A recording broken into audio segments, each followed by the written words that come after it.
Pasal 300, pasal 301 dianggap telah dibacakan. Berdasarkan penafsiran sistematis dan penafsiran gramatikal terhadap hasil pasal tersebut, telah secara jelas diatur bahwa hak presiden dan wakil presiden untuk berkampanye digunakan pada saat pasangan calon presiden dan wakil presiden menjadi pasangan calon presiden dan wakil presiden dalam kontestasi pemilu.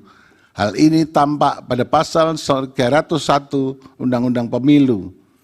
Oleh karena itu, apabila presiden dan wakil presiden turut mengkampanyekan calon yang didukungnya, maka tindakan ini telah mencederai prinsip moral dan etika kehidupan berbangsa dan bernegara yang seharusnya dijunjung tinggi sebagaimana termuat di dalam ketetapan MPR nomor 6 tahun 2021 tentang etika kehidupan berbangsa dan secara filosofis lahir pada tahun 2021 sebagai akibat adanya kemunduran dalam etika kehidupan berbangsa sehingga menyebabkan krisis multidimensional serta untuk memulihkan kembali maka MPR kala itu membuat rumusan pokok-pokok etika kehidupan berbangsa dan bernegara. Kutipan mengenai ketetapan itu pada angka 2 etika politik dan pemerintahan yang pada pokoknya memuat hal-hal sebagai berikut dianggap telah dibacakan.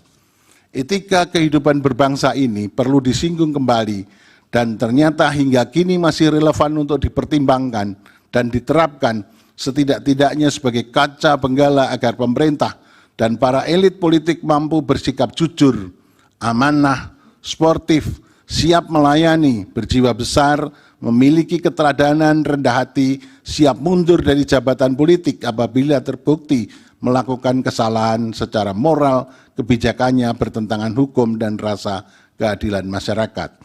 Oleh karena itu, dalam sebuah negara hukum yang demokratis berlandaskan Pancasila, pelaksanakan rule of law harus pula dibarengi dan diikuti oleh penerapan rule of ethics sebagai nilai luhur dan aturan yang penting dan strategis dalam setiap penyelenggara negara.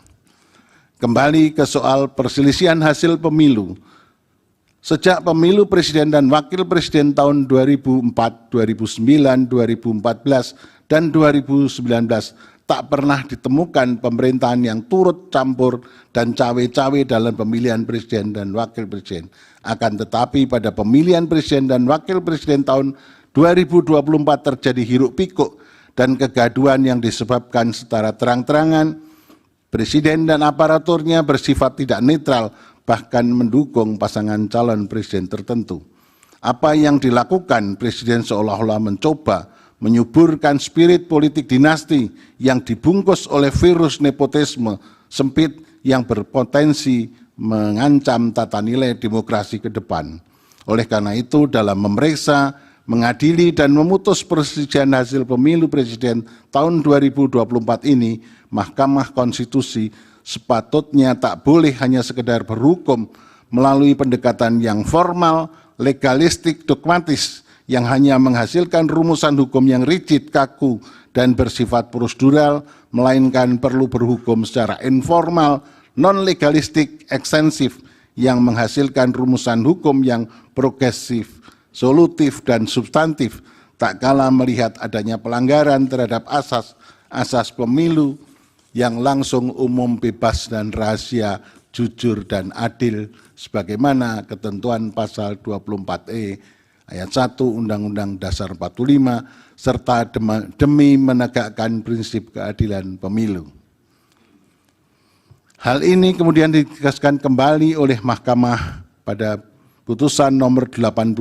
tahun 2022 dan seterusnya dianggap telah dibacakan.